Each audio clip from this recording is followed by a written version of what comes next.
glad to be here with you at the Sunday Live Dharma service. A little about me is I started at the temple on January 20th, 2020, and we went into pandemic mode in March, of course, with the whole rest of the world, and so we had online services, but I did learn so much during that time. And I bring that up to say that I am so grateful to be back and be practicing with people in the same room. But I also feel the positive energy that flows from our online participants, and I am really always look forward to Sundays because I know it's a little extra special. So thank you. This weekend, Reverend Won Gong and Reverend Sean are enjoying their annual Kumanans retreat at the Won Dharma Center in upstate New York, where they are gathered with their fellow reverends from all over the Americas. And we are hoping that all of them are having a wonderful and relaxing retreat. So today, as Nate mentioned, let us begin by reciting the essential dharmas of daily practice on page 11.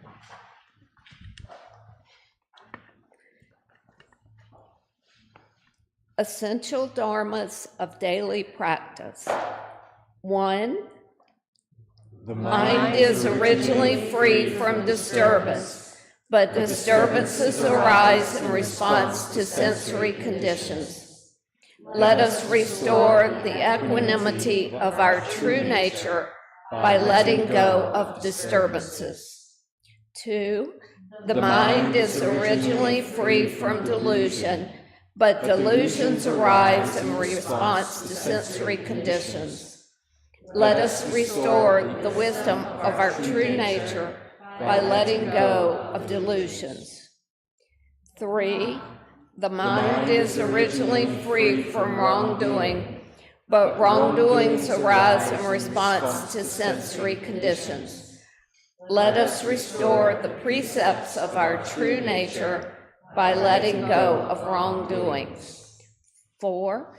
Let us replace zeal, greed, laziness, and ignorance with belief, zeal, questioning, and dedication. 5. Let us turn resentment into gratitude. 6. Let us turn dependency into self-reliance. 7. Let us turn reluctance to learn into willingness to learn well. 8. Let us turn reluctance to teach into willingness to teach well. 9. Let us turn lack of public spirit into eagerness to serve the good of all. Now, please stand behind your mats and let's join in the peaceful relaxation Qi Gong movements led by Rebecca.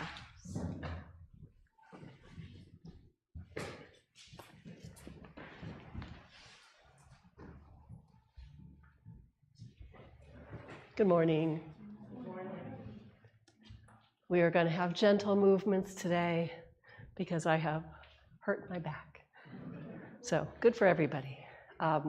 Let's start with thinking about our balance, putting our feet shoulder width apart, just settling in the body there. Thinking where's your center of balance, somewhere in long here, maybe around below your navel, maybe 2 inches or so below your navel. And maybe put your hand there. And let's do a little shifting just to get the sense of where the balance is. Keeping the torso straight up. Not leaning, bending the knee to go to one side or the other. Just to get the sense of where our balance is. Good. We're going to come back to that. All right, let's breathe in and out. 2 more times. In, out.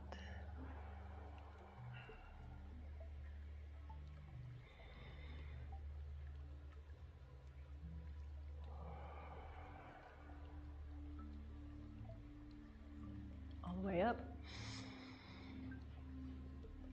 Look up and out.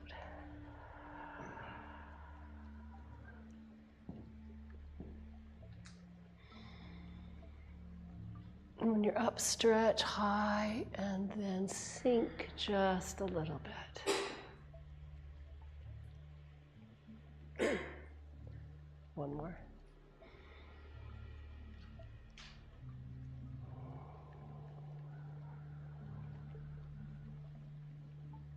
Okay, we should feel a little settled now. Now let's get our bodies ready for sitting meditation by loosening some joints. Let's start with an ankle in one direction, circling.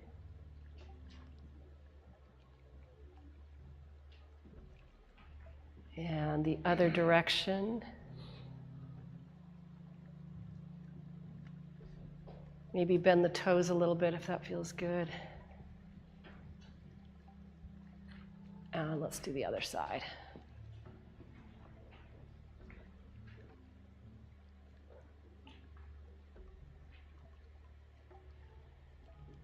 Other direction. And toes. Good. Moving up to knees. Well, let's get the hands warm. Might have to be a little vigorous. Get some energy there. And place them on your knees. A little rub. And then we can circle the knees. You can go slowly or quickly, whatever feels good.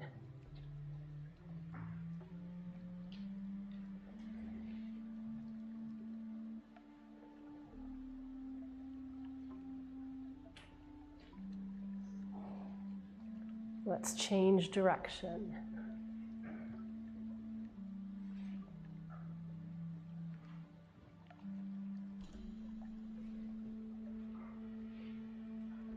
Okay, great. Move up to the waist, and we'll just do little circles.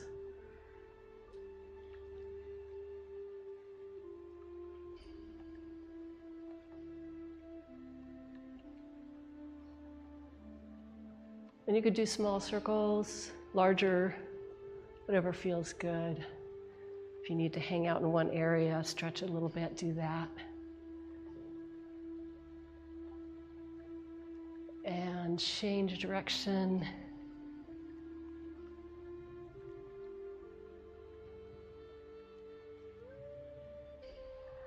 Great. Okay, moving up to shoulders. Small circles in one direction. Make them bigger after a while.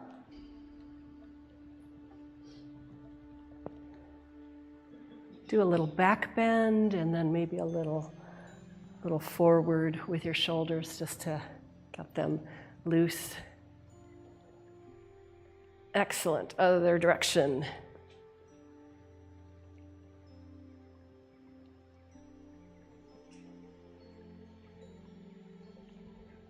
Great. Moving to the neck, we'll just go down, chin down,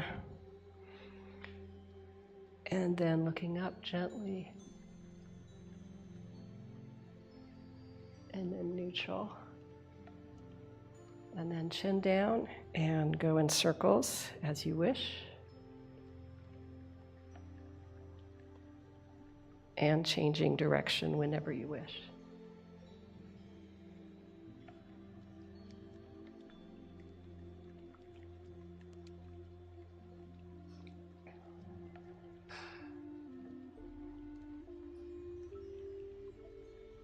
Great. Okay, now we've loosened up a little bit. We'll do a little forward fold. It'll be quite short for me, but you can go farther if you wish. Hands out, flat back, and down, and then you can go down as far as you wish, whatever feels good. Stretch the hamstrings. Then grab the energy ball at the bottom, and slowly bring it up. Cross your hands up and down. Good, let's do that 2 more times. You can do it at your own pace.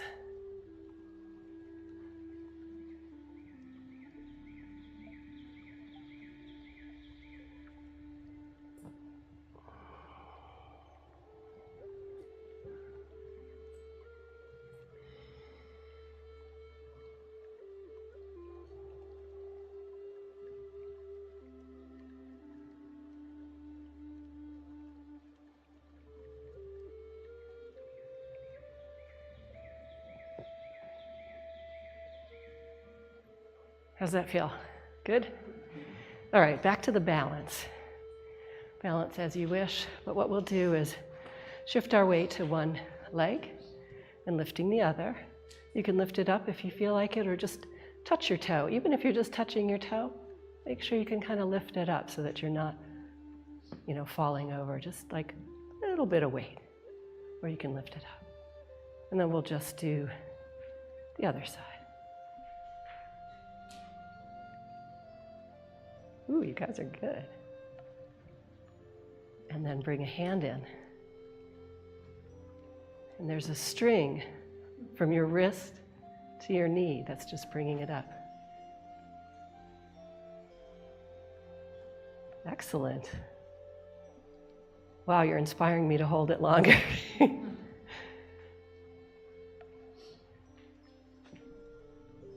Whoops.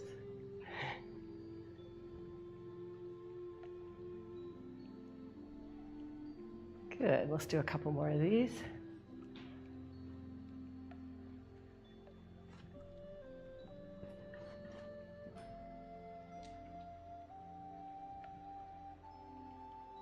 Excellent. Hands over your head, palms together, and down. Thank you. Now please join us, 4 bows to Dharmakaya Buddha.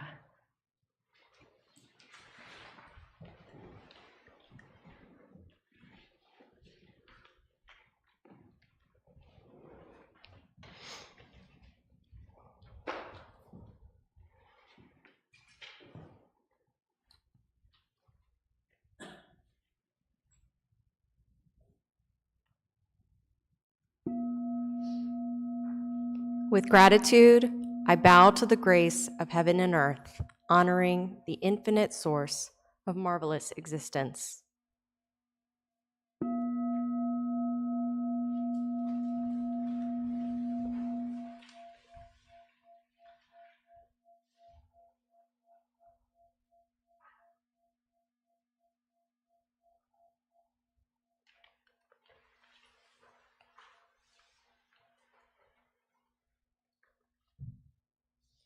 With gratitude, I bow to the grace of parents, ancestors, and everyone who has given me life and nurtured me.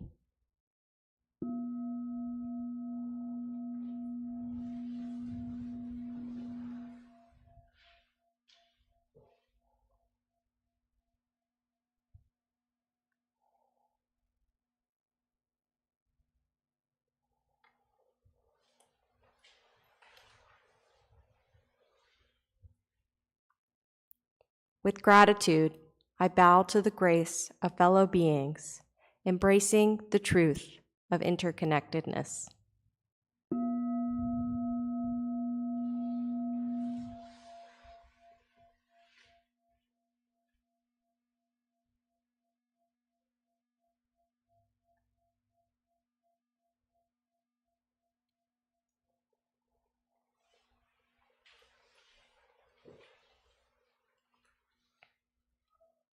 With gratitude, I bow to the grace of laws, which guides us to develop justice and freedom through Dharma and universal principles.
meditation is simple and easy.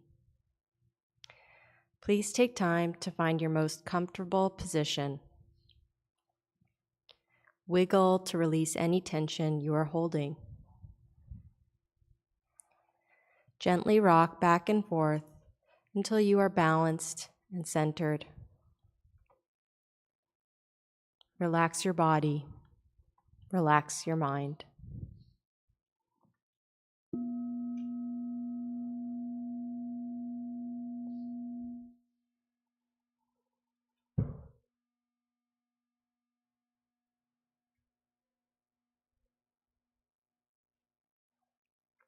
Breathe in deeply and release your breath fully.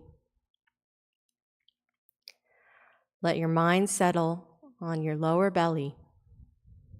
This is the home of your Danshan, your Qi energy center. Abide in your Danshan and focus your breath there.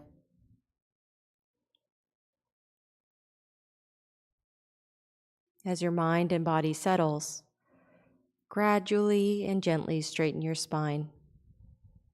As you do, you may feel your chest and heart opening. Look straight ahead and then let your eyelids relax. Softly align your ears with your shoulders and let your shoulders melt downwards. Enjoy the sensation of your arms and hands relaxing.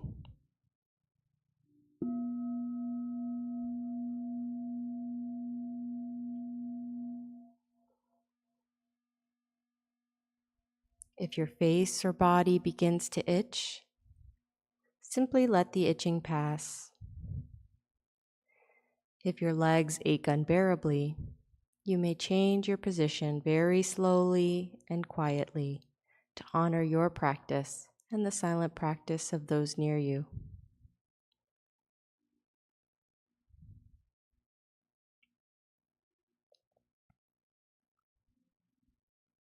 When thoughts arise in your mind, do not be disturbed or play with them.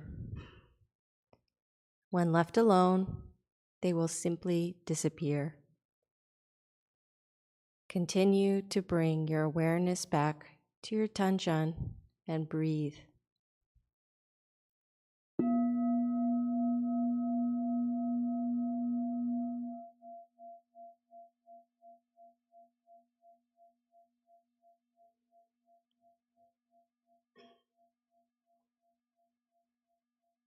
When your mind is calm, concentrated, perfectly focused, and at peace, you will rest in the realm of samadhi, deep meditation.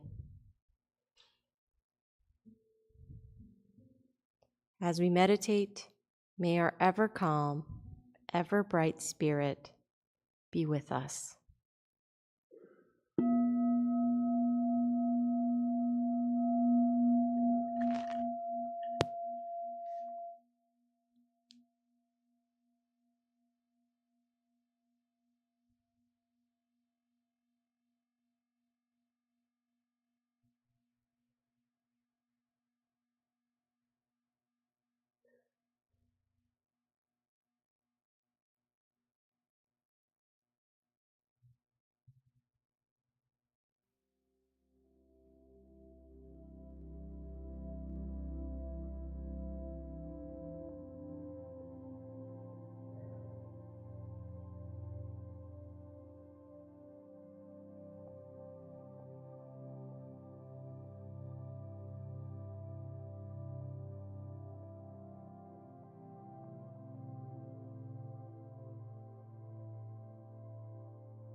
Page 4.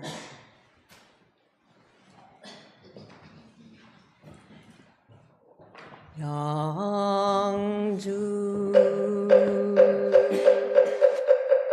천지연기야 심정 만사요해야 심정 전지여와 동일체하여 천지등 심정 전지연기야 심정 만사요해야 심정 전지여와 동일체하여 천지등 심정 천지영이야 심정 만사요해야 심정 전지여와 동일체하여 천지등 심정 천지영이야 심정 만사요해야 심정 천지여와 동일체하여 천지등 심정 천지영이야 심정 만사요해야 심정 천지여와 동일체하여 천지등 심정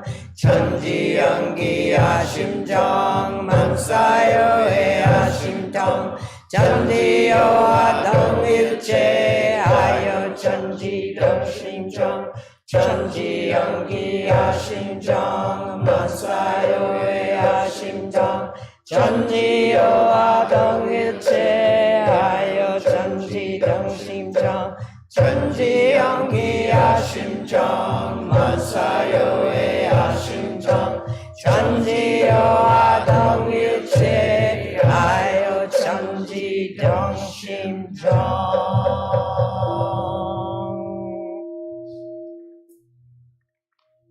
Prayer for world peace. Grace of heaven and earth, grace of parents, grace of fellow beings, grace of laws. O Dharmakaya Buddha, fourfold grace, may we take refuge in Dharma and be filled with compassion and wisdom. May we transform delusion into wisdom, greed into generosity, resentment into gratitude, discord into harmony, and hatred into compassion. May all nations grow and benefit mutually. May the strong help the weak, and may the weak learn and evolve according to Dharma. May all those who have died from world conflicts and disasters be delivered through all obstacles and be at rest. May there be peace throughout the world, and may all beings enjoy tranquility and happiness, living in their original true nature. This we pray with our whole hearts.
I wish and pray, sincerely and truly, where my hands touch the world, where my feet walk on the earth, where my voice echoes through the hills, and in all realms where my heart and mind reach, that we all together share a true affinity for attaining great enlightenment and for helping all living beings.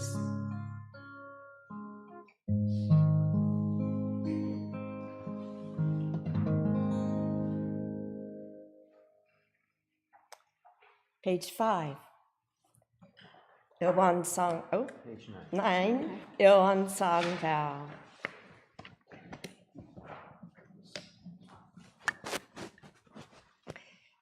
Ilwan Song vow.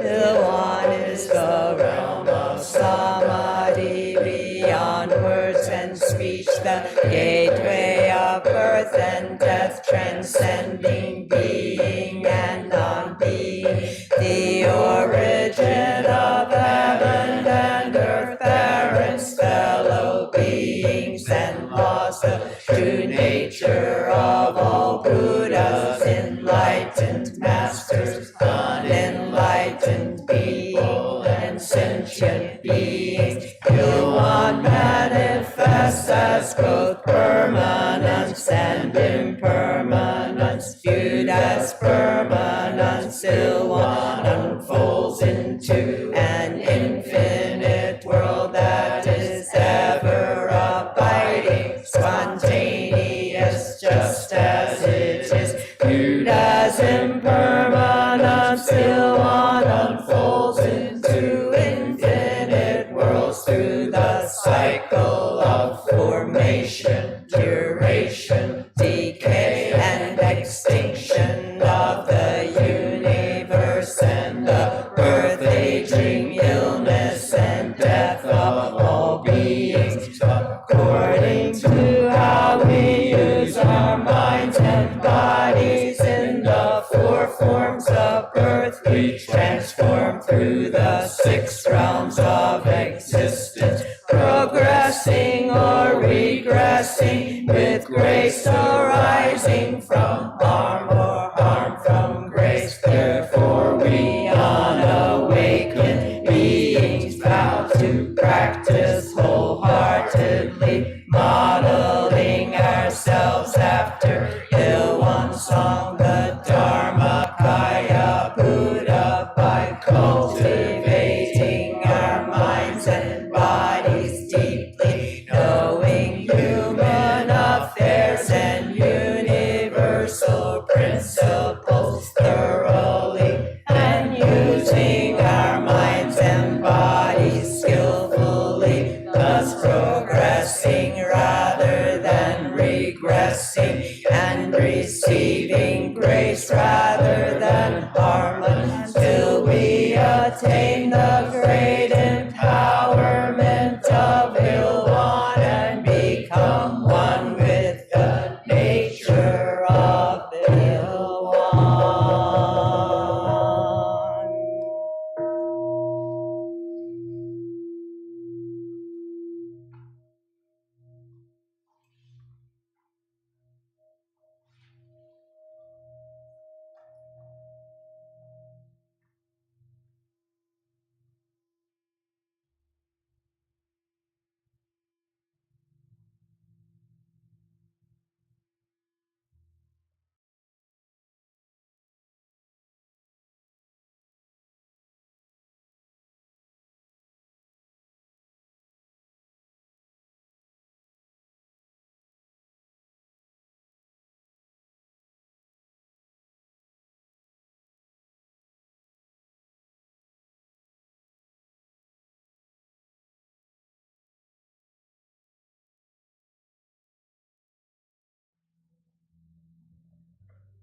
This morning, our longtime temple friend Michael Macklin, Young-san, will share his unique perspective in a Dharma Talk, Do You Really Want to Be a Dharma Vending Machine?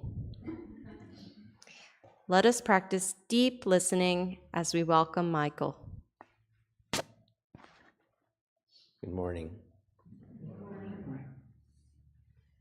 A while ago, one day, when I was here, Won referred to me as a Dharma vending machine.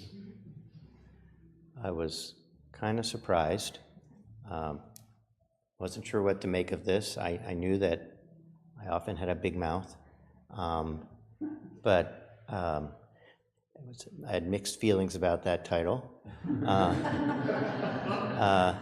But I think she was trying to encourage people to talk to me, because I'm pretty good at answering questions. And so it was with a little chagrin that she asked me for this meeting to present on a particular passage in the practice section of our scriptures.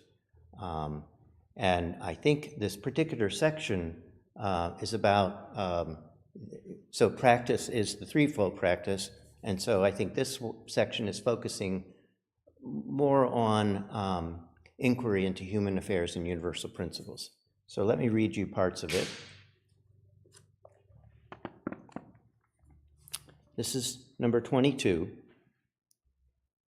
The founding master said, "Most people only recognize those who have read widely in scriptures to be persons who embody the way. Often people will listen with trusting ears to one who quotes from ancient scriptures, but will pay little attention to the one who elucidates those fundamental truths directly in simple language, even though both may expound the same truth. How frustrating. Scriptures contain the truths elucidated by the past sages and philosophers of this world in order to enlighten people's manners and minds. Through the ages, expiations and annotations have been added to them, forming the Confucian 5 carts of books and the Buddhist 80,000 pages of sutras. It would be difficult to read through all of them even if you devoted your entire life to it. What free time would you have to acquire real competence in cultivation, inquiry, and choice?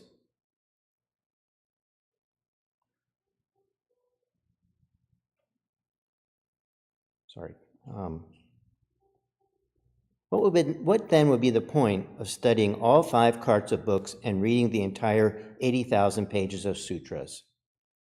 I urge you not to let yourself be distracted by so many complicated old scriptures, but instead diligently practice by making use of simple doctrines and convenient methods, and after you have gained extraordinary capability, just glance over other ancient scriptures and all kinds of doctrines for reference.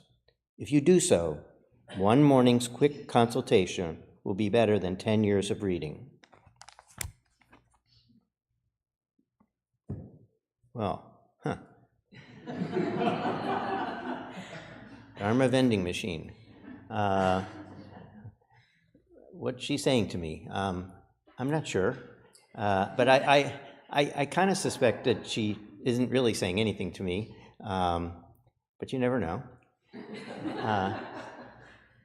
So I thought about this, and so I'll give you a little background on Buddhism and its be a Dharma vending machine. So when the first Buddha was teaching, there wasn't any real writing, and so all of his teachings had to be memorized.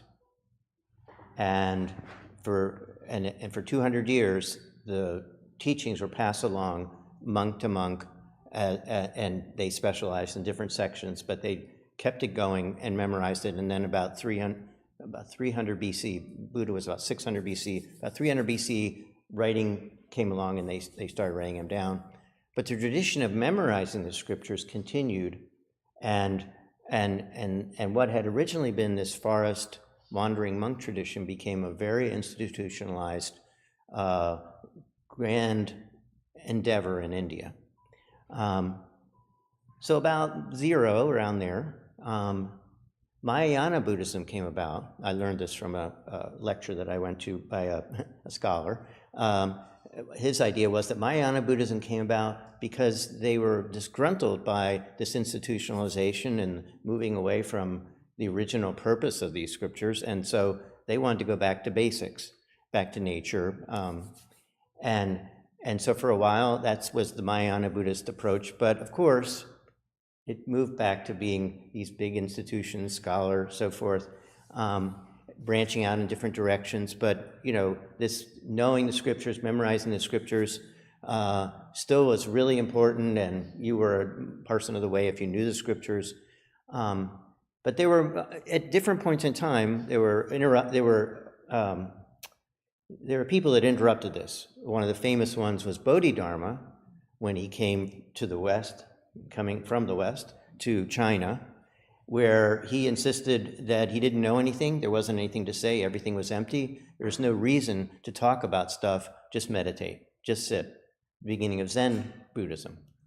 And then coming to the present, or near present, Master Sote-san, who had very little education at the time when he was awakened, perhaps elementary school education, achieved full awakening on his own with no teachers, and then he started learning scriptures and so forth. And so one of the things that he was devoted to was creating a Buddhism for the world, not for monasteries, not for a select few, but for everyone. And so when he created these scriptures, he created them with that in mind. He wanted everybody to be able to understand them, everybody able to be able to master them and take inspiration from these, in a sense, distilled teachings from the 80,000 and the 5 books, you know, because he brought together Buddhism and Confucianism. So what does that mean to us? What does that mean to me? You know, I think that the balance in the threefold practice is very important to us. That, you know, we not focus only on mind practice, not focus only on the teachings and memorizing and things like that, and not only focus on the precepts like being, you know, a perfect person who never does anything that violates any principle, and that's their whole practice, you know, being perfect, being, you know, that rather we want this balance. We want to live in the world as real practitioners, and we can gain a tremendous amount just from studying this Red Book. And I encourage you to do that. And we have study groups and so forth for continuing the study of it. And even though I haven't been able to take a part in it, I think it's a wonderful, great opportunity to make use of these scriptures and really get inspired by them. So what about me? What about me? Well, I'm not sure that I'm not trying to be impressive and learn everything so I can show off. But I don't think that's the main reason. I think there's 2 big reasons why number one, I don't memorize anything except for our the things we chant up here. I've over time memorized that, but I don't do it to memorize. I do it. The reason I do it is for me going through different teachings of all the ones I can find, including outside of Buddhism, but mainly in Buddhism, is for inspiration, not for to learn something that I'm then gonna tell somebody else. But the other reason that I became why that name Dharma vending machine, whatever that means, might apply to me is all the things I've read are kind of sitting in the back of my mind. I can't just call them up anytime. I can't just say, give a lecture on this and that, usually. But when people ask me questions, that's when this reading that I've done or listening to podcasts and so forth, that's when it comes forth. That's when it comes up and I can say, oh, I know what you're talking about. Let's think about this and think about this, and even bring stuff from what I've read, but hopefully not with the idea of impressing you because I can talk about what somebody said, because the reason I'll say somebody said this is so you don't think I said that. That I thought of it by myself, or I thought of it at all, So is it really something to aspire to be a Dharma vending machine? I'm not so sure. Sote-san certainly has something to say about it, and I think he's absolutely right that the point here is this balanced, middle way teaching that involves, what we do here and what we do in the world. So thank you for listening to me, and you can decide for yourself about being a Dharma vending machine. Thank you. Well, thank you, Michael. I have a bunch of thoughts that came up when you were talking, and I think in our society we value people who are intelligent and have the knowledge, but it's like I've heard this saying before. It's like you can read 1,000 books about swimming, but until you get in the water and actually do the swimming, that's when you become an expert swimmer, right? Up here, it doesn't get you very far in the water. And I think that's what Master Sotasan is saying too, is like, knowledge is good. Study, learn the Dhammas, try to incorporate them in your mind and that. But really, you need to get out there and practice and use this information to make your life better and to decrease your suffering. And then there's also in the scriptures where they say, learn everything there is and then drop all attachments to what you've learned and just let it go. So it's kind of that embodying, make the Dharma part of you, part of your actions. You don't have to think about it. You don't have to tell everybody about it. You just are it. So I think it's a step. I think being a Dharma vending machine is a step on that way to your practice. You're embodying it. Someday you'll release that title and you will just glow Dharma. So that's what I'm hoping for too. All right, so enough said. Let's say, friends at home, if you would like to take the next few minutes, you're welcome to share your takeaways about Michael's Dharma Talk in the live chat, or just sit and quietly contemplate his reflections. And here in the Dharma Hall, please turn to a friend or two next to you and share your thoughts and takeaways from today's talk.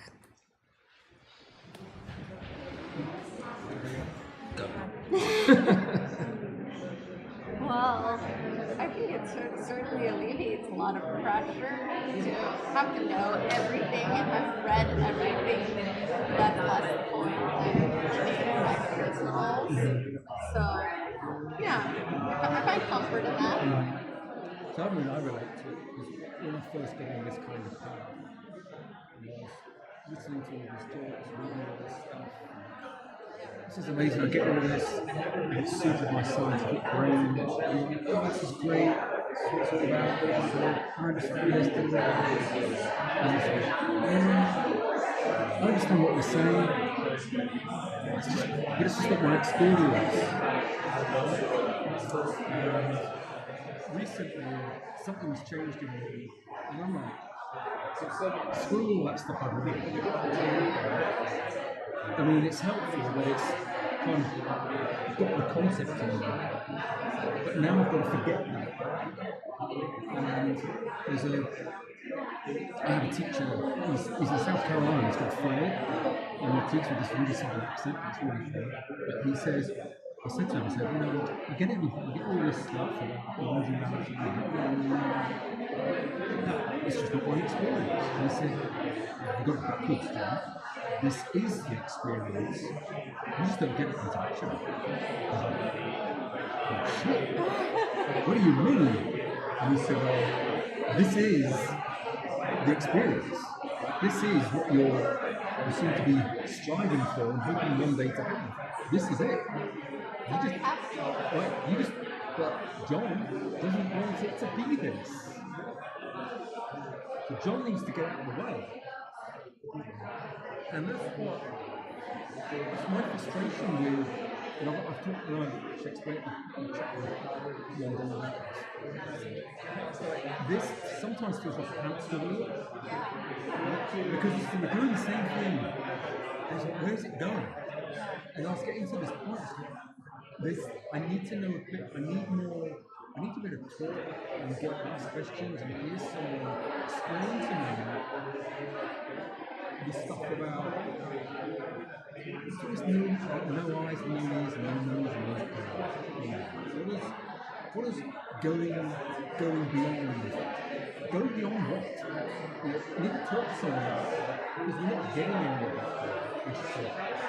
I'm not that kind of teacher. I don't do questions and answers. You just need to grapple with traditions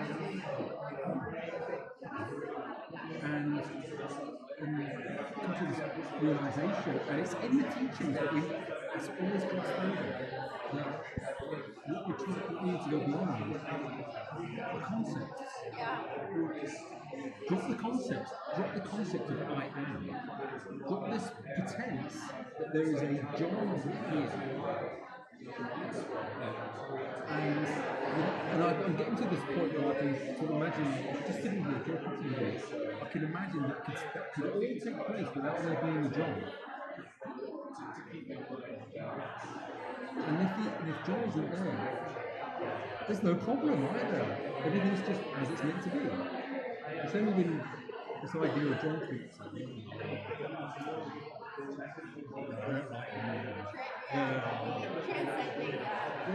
And so that going beyond will go beyond concept. No eyes, no ears, no eyes.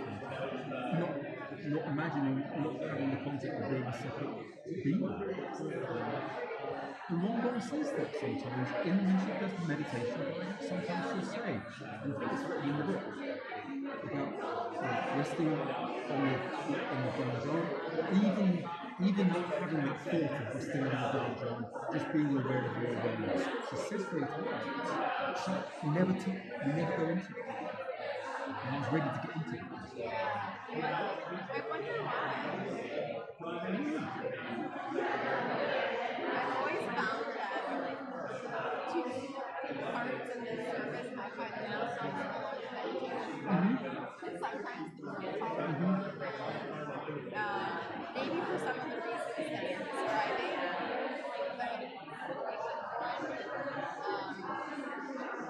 Dharma Talk is coming to my mind as my teaching study. And was talking about like pointing in the room.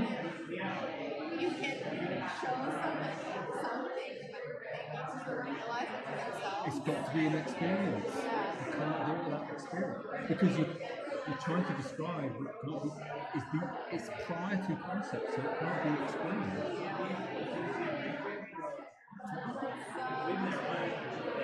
I don't think I don't think I ever get it. No, you're right. I mean, I knew that something's telling, I keep getting this teaching to say, just sit and be quiet. Sit and be quiet. This is what we're learning here, is that sit and be quiet.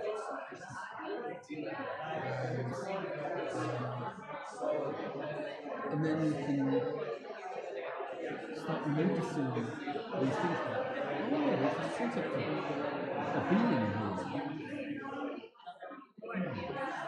I'm aware of it. There's awareness of this belief that there's this being here. So the awareness is prior to that.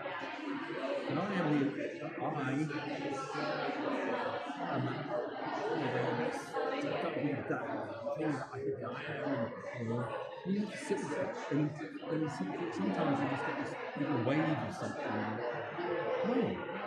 And then you start trying to analyse it. You go, that was interesting. And as soon as you start analysing it, it goes.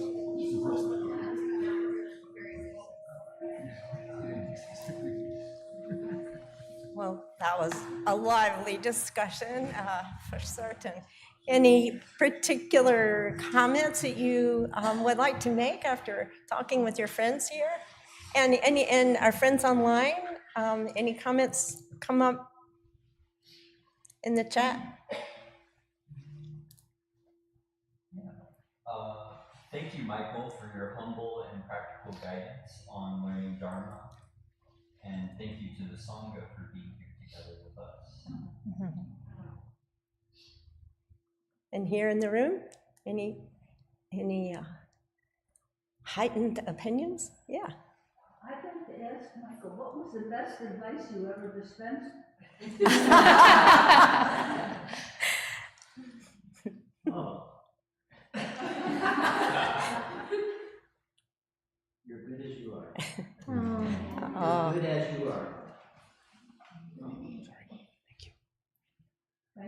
You're welcome. Anyone else? Is it anyone new here today, your first time? Oh, welcome, yeah.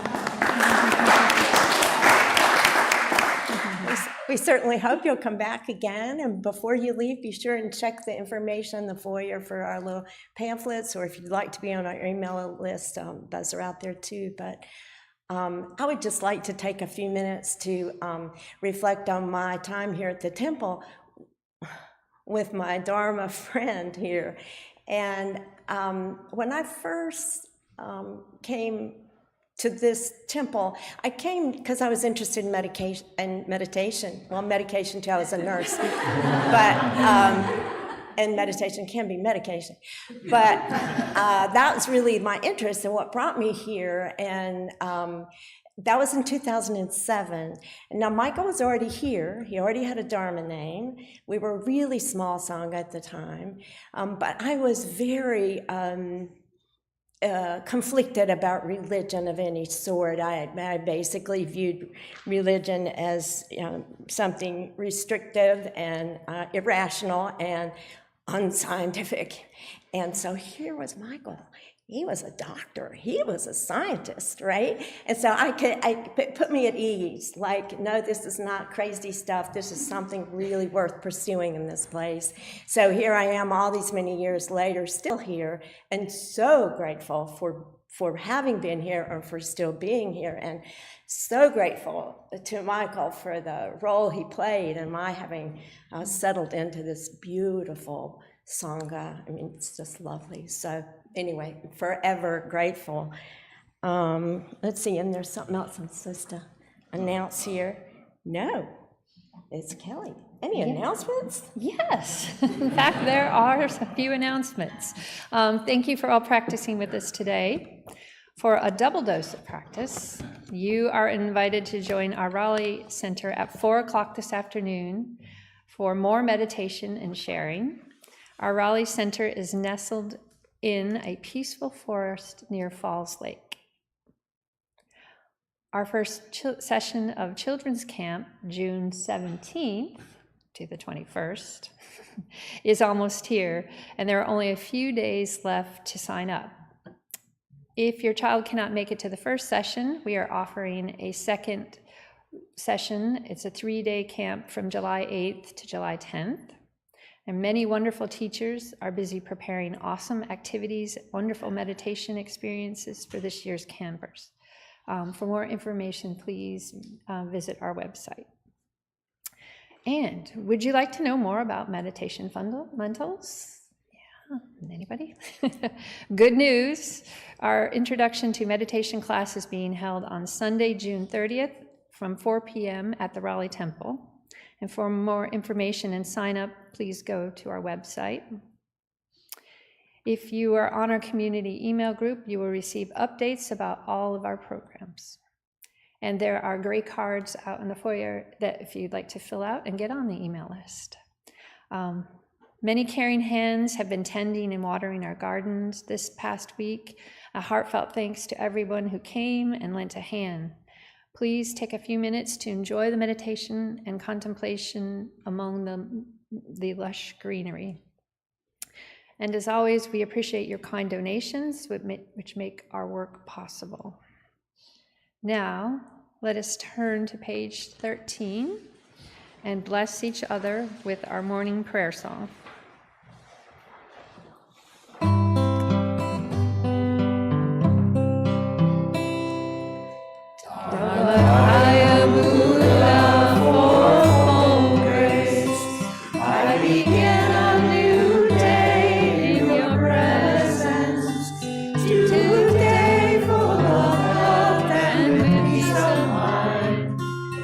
Walk along the path of the Buddha.